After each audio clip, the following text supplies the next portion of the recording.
You are listening to the IoT For All Media Network. Hello, everyone, and welcome to another episode of the IoT For All Podcast, the number one publication and resource for the Internet of Things. I'm your host, Ryan Chacon. I do ask if you are watching this on YouTube to please give this video a like and subscribe to our channel if you haven't already done so. And if you're listening to this on a podcast directory, please feel free to subscribe to get the latest episodes as soon as they are out. All right, on today's episode, we have Vijay Raghavendra, the Chief Technology Officer at SymphonyAI. They are a company that is building a leading enterprise AI company for digital transformation across the most important and resilient growth industries, including retail, consumer packaged goods, and many others. Really good conversation here. We talk a lot about kind of AI, the role of AI in IoT. We talk about the technologies that they have built, the technologies that they interact with on a regular basis, how people can get started with adopting AI into their solution, why vertical specific expertise is really important when it comes to that type of integration and bringing AI into a solution, is particularly an IoT solution. And we also talk a lot about the challenges that they see from their side of things as it relates to bringing solutions to life. So all in all, great conversation, a lot of value here. I think you'll enjoy it. But before we get into it, Works With by Silicon Labs has emerged as the go-to developer conference for building the skills needed to create impactful connected devices. On September 13th through the 15th, Silicon Labs is bringing together influential technology brands, ecosystem partners, and developers for 3 days of technical training and workshops, keynotes, and expert panels. Works With is live, online, and free. Register at workswith.silabs.com, workswith.silabs.com. and without further ado, please enjoy this episode of the IoT For All Podcast. Welcome, Vijay, to the IoT For All Podcast. Thanks for being here this week. Thanks a lot, Ryan. Great to be here.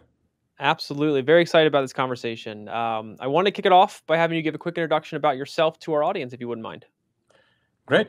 I'm Vijay Raghavendra. I'm the CTO at SymphonyAI.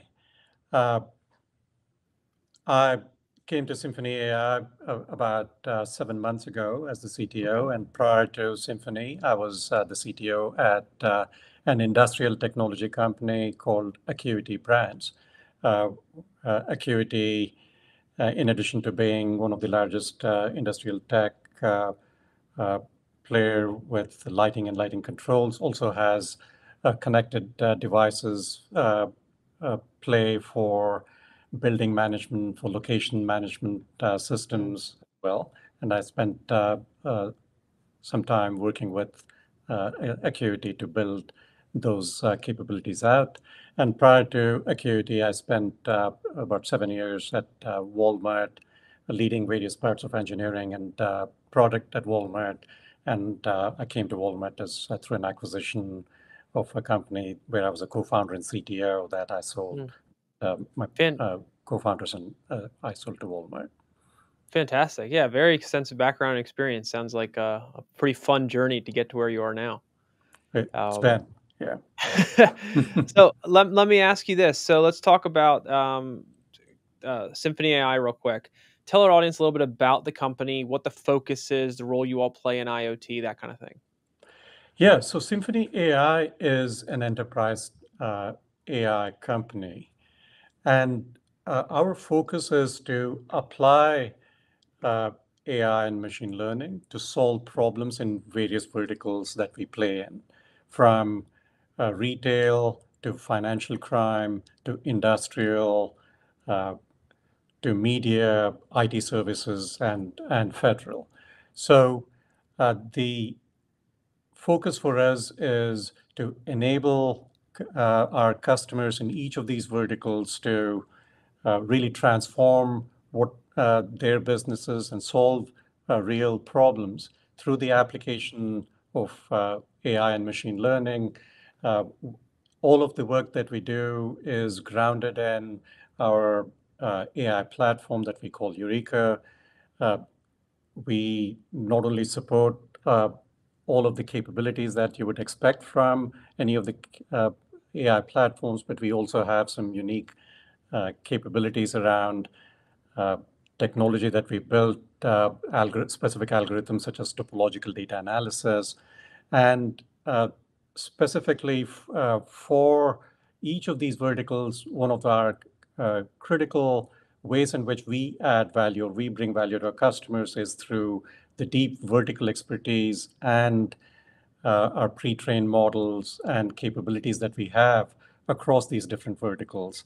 And specifically, coming to the application of IoT, uh, depending upon the vertical, take industrial as an example, we work with some very large manufacturing firms and read data from a number of different sensors, as you might imagine, in a lot of manufacturing facility to then use the data to figure out, to predict outcomes such as when a compressor may be going bad. How do you then do preventive maintenance Right. on those equipment to to prevent a much bigger problem from happening downstream? And with that, we bring in all of the capabilities, not just uh, with a wide variety of different sensors and devices that we read data from, but edge computing, digital twins, and uh, deep learning models in the cloud. Absolutely. Yeah, fantastic overview. Thanks so much for kind of giving us a little bit of context there. I do want to ask you, though, from a high level standpoint, when we talk about AI and IoT, they oftentimes are now going more hand in hand than ever before. Tell me about the role and how you view it of an AI company in the IoT space. Yeah, I think that's a great question. And my, I think for the longest time, I really believe that people have always believed in the value of IoT and the potential of IoT. Uh, and you can see that in the consumer space. And I think the Right. adoption of IoT in the consumer space is obviously, it's become mainstream now. But in the enterprise space, the we've always been on the cusp of realizing the value. And up until recently, I would argue that we hadn't fully realized the value. But with all of the changes that are happening and have happened, uh, with the cost of hardware uh, coming down, with the density of the compute in edge devices getting to a point where it becomes really interesting for us to do a lot of processing at the edge, with the ability now to embed a TPU, for example, in an edge device, so we can run tiny ML models at the edge, combine it with running deep learning models or more sophisticated models in the cloud, and then pushing the results back. Uh, I really think we have all of the underlying capabilities we need to really bring the power of AI combined with IoT to solve really interesting problems, such as the one I mentioned just a little bit earlier. So I really believe that AI becomes the conduit for unlocking the value from IoT, because without Mm, the ability for us to do something interesting and useful with all of the data that right. you're getting from these devices, it becomes moot. And with all of the changes in the hardware, with cloud, with edge, with the advancement in uh, AI, I really think it's a great way for us to bring the power of IoT and solve real problems. 100% agree. So tell me a little bit about when we talk about AI. There's lots of companies out there who do AI, say they do AI. There's lots of solutions out there, and oftentimes for the people that are looking to bring AI into their solution, they don't always know exactly what the difference is between companies that play in the space, the offerings, what they should be looking for. So tell me, it's basically it's two questions I have. One is to tell me how what you all do kind of differentiates from other players in the market. And the other is, how does this type of technology really fit in to the future of enterprise technology as a whole? Yeah. So I think you hit on a really critical point with the application of AI in enterprises.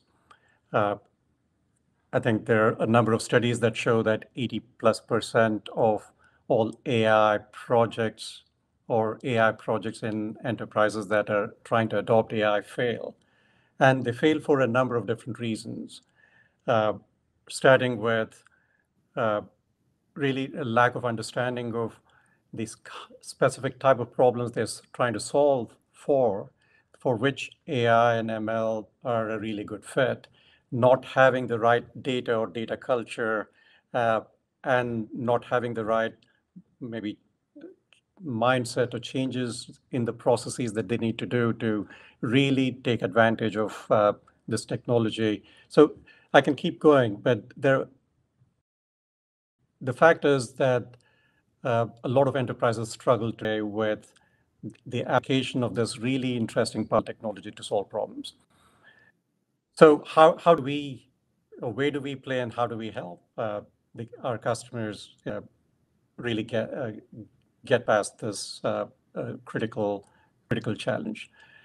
As I mentioned in my intro, one of the critical uh, places where we've invested as we've built out our products, the product offering in the different verticals, is the deep vertical expertise that we've built over time. So we are not a generic AI or ML platform with a few models, and we can throw it over the fence to our customers and say, "Great, go have at it." What we are focused on, because of our expertise, is with every single vertical, we are tackling the specific set of problems where AI and ML are a good fit, and where we can go help solve those problems in a unique and differentiated way. So take uh, something like figuring out which assortment you should be carrying in a retail store, and how much of each assortment you should be carrying and where. Uh, that is a very specific problem that every single retailer has to solve, large or small. Right. And what we've done with our deep expertise and experiences, we've built over time these pre-trained models that solve this problem for retail and retailers and CPGs. And with the partnership that we have with our customers, we then start from our pre-trained models that are not just the models and the features, but also embed the knowledge of what a merchant at a large retailer does. How do they think about what the right assortment is, what the mix Right. is? We embed that intelligence to then work with our customers to then optimize these models and features to solve the problems. And we do the same thing with financial crime and anti-money laundering, for example, and so on. Gotcha. And as in so doing, we bring some very unique IP. I mentioned the topological data analysis, uh, which is a really unique and interesting way to think about data and explore data in an unsupervised learning way, which takes very large dimensional data uh, and allows us to uh, look at this data and explore relationships that may not otherwise be obvious, or that normal clustering algorithms may not give you. So all of these together enables us to really differentiate ourselves from Sure. others and focus on solving the problems for our customers. Yeah, it makes total sense. One thing you mentioned there that I actually wanted to follow up and ask you about is you were talking about kind of that vertical specific expertise, the domain expertise that's super valuable and kind of the differentiator for you. I know when we talk to, let's say, platform companies in the IoT space, that's a big thing for them to help separate themselves out, is as opposed to just having this general um, platform that that can do it all, or at least that's how they market it. Yeah. They found value in acquiring customers with more of a targeted focus based on domain experience that they have for solving a particular problem or particular use cases within an industry. So let me ask you, when a, a listener to this is looking to kind of learn more about getting AI elements involved in their solution, they're looking to adopt AI technology, how should they kind of go about getting started down that process? And why is it so important to find a company with the vertical specific expertise that connects to them to help just increase the likelihood of success? Yeah, excellent question again. Uh, my advice to companies that are looking to incorporate AI to solve problems would be for them to be very clear and spend the time to really understand the outcomes they're trying to affect and the specific type of problems they're trying to solve, and really get uh, educated either through partnerships or working with companies such as ours to Right. fundamentally understand the types of problems for which AI is a good fit. Because it is not a panacea for every problem that every company is going to have. So it is really important for them to understand that. The second is, and I can't emphasize this enough, AI or any of these machine learning algorithms just don't work, or it means nothing if you don't have a culture of good data and a culture of uh, thinking about data as the key enabler Mm. for the application of AI. Uh, if It's really garbage in and garbage out. So if you don't have good, clean data, and if you are not really paying attention to that as a core fundamental part of how you build your products and your systems, Mm-hmm. frankly, nothing else is going to work. So Right. I would really encourage companies to uh, really fundamentally deeply understand both the problem, but also then uh, focus on the data and ensuring that they not only have the right data, but they have a culture of ensuring good, clean data, because that Right. then becomes a huge unlock. And then obviously focusing on not just broad enabling platforms, which increasingly are becoming a commodity, but working with and partnering with companies that can really bring in that very specific domain expertise Mm-hmm. becomes a key way to ensuring that you're solving problems that matter. Uh, because ultimately, the building blocks for how you uh, do bring data from various sources, clean the data and transform the data, and how Right. you build the models themselves uh, are increasingly a commodity. The key is going to be, do you really understand the verticals and the domains, so you are extracting the right features? You Mm-hmm. understand when data or the models are drifting. All of those key things, key considerations, I think are what will make it successful. Totally. Yeah, absolutely. Let me ask you this. This is a slight little pivot here to a little different area of focus. But when you kind of look at the evolution of the technology, not just in IoT, but also in AI and kind of how they work together, what do you think have been some of the biggest challenges to getting the technology where it needs to be to increase adoption, to kind of, these expectations or these numbers that we've been promised for so many years about the growth and adoption of these technologies? What do you think have been the biggest maybe roadblocks or speed bumps that have kind of got in the way to that kind of leading up to where we are now? Yep. I would say if you uh, think back to the last decade or so, Hmm. the uh,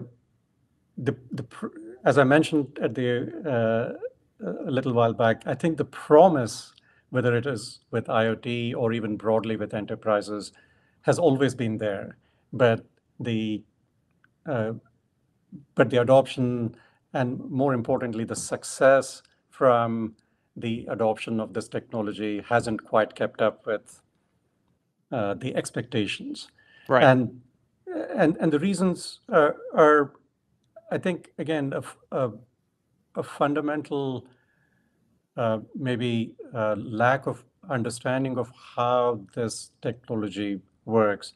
And as I mentioned, the focus on data, and I know I'm harping on this quite a bit but I'm doing it because it is so important.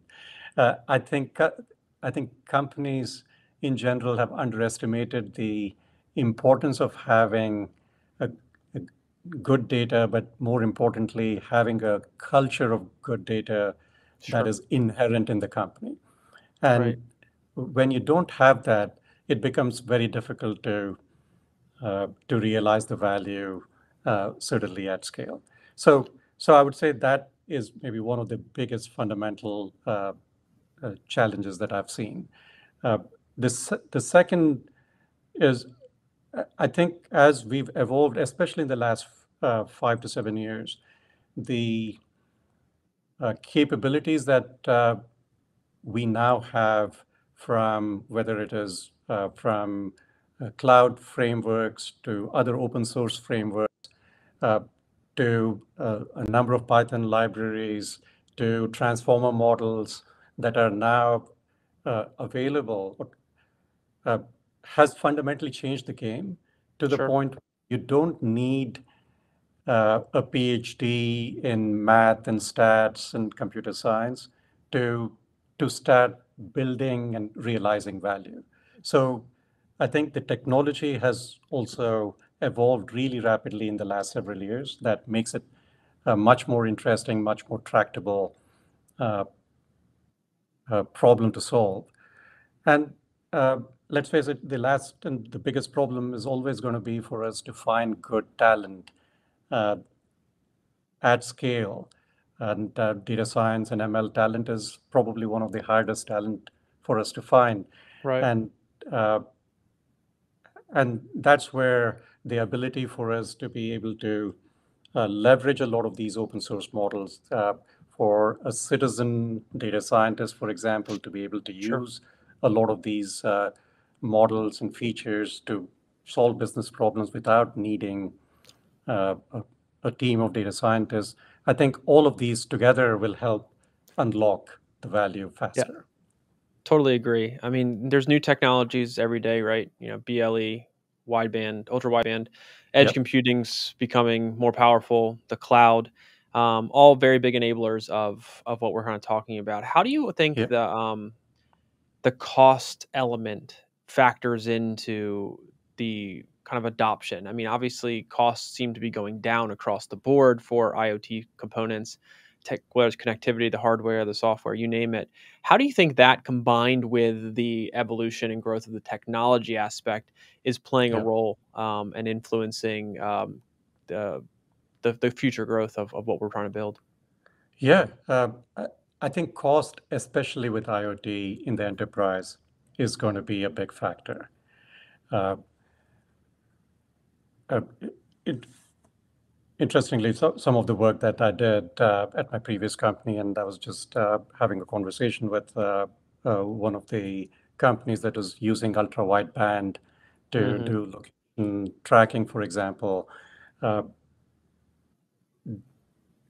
the the scale for, if you take retail, Sure. the scale at which at least a large retailer who has multiple locations, the scale at which they operate, it becomes, the cost of the hardware becomes a very, very material cost, especially for companies that are operating on very small margins to begin with. Hmm. And I think that's where it has to be a combination of cost of the hardware has to keep coming down, and we have to get much more efficient about the density of the hardware or the beacons and so on that we need in Right. very large spaces such as this. Uh, as you mentioned, edge computing and the density of the hardware, the power of the hardware on the edge is becoming more and more uh, uh, amenable for us to do a lot of processing at the edge, which then uh, helps us with the egress and ingress costs to the cloud. But ultimately, all of these, I think we are at a point where all of these are uh, trending in the right way. The cost is coming down. The Hmm. technology with ultra wideband, BLE, VLC, uh, with the next gen of uh,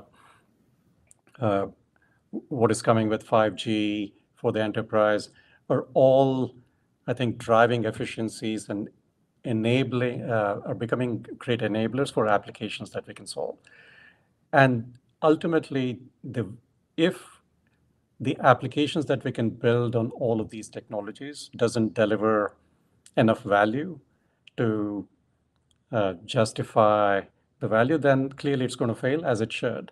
But my uh, firm belief is we are at a point where we have all of these building blocks. The cost, in spite of some of the challenges, for example, for a large retailer, is at a point where it is very much in the ballpark of being very manageable for a retailer.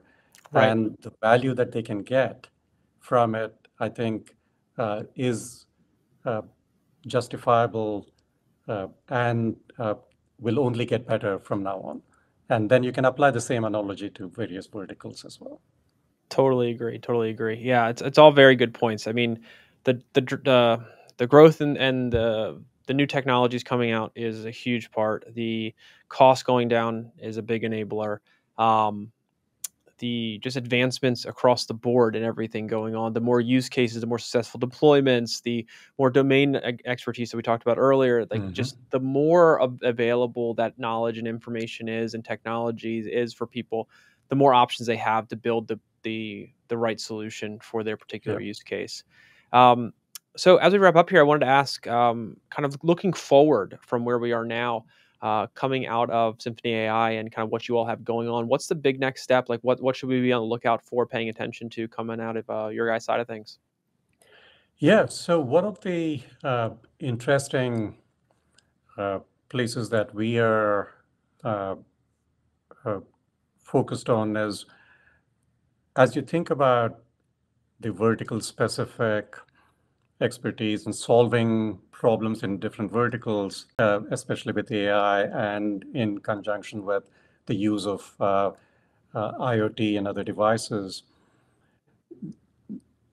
The way we are thinking about the problems we are solving and what's coming next uh, is really the notion of an AI-enabled digital worker who's really working in concert, in hand with the humans in the loop, if you will, and and really enabling the humans who are working, whether it is uh, a business analyst, a business expert, someone on an assembly line, or a store manager to do their jobs much more efficiently than Mhm.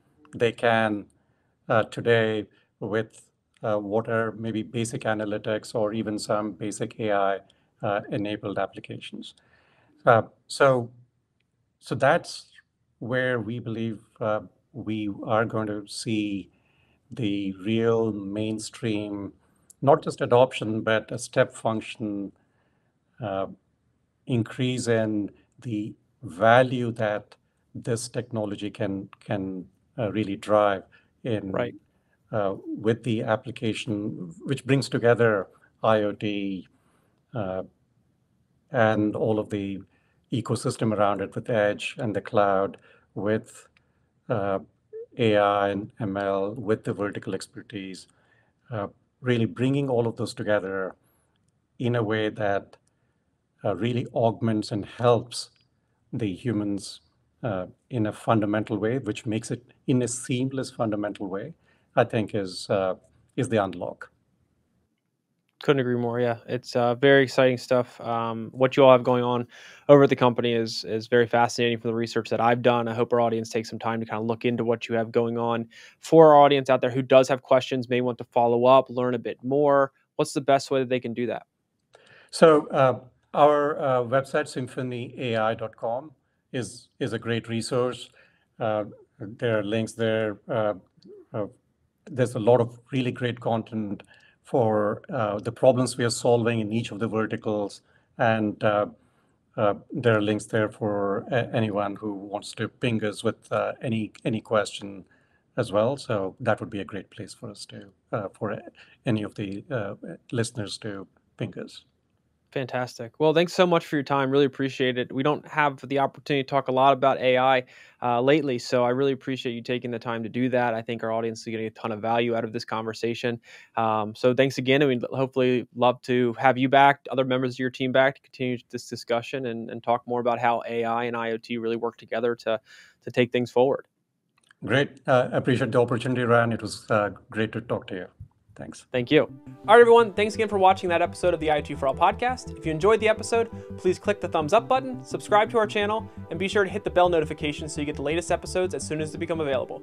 Other than that, thanks again for watching, and we'll see you next time.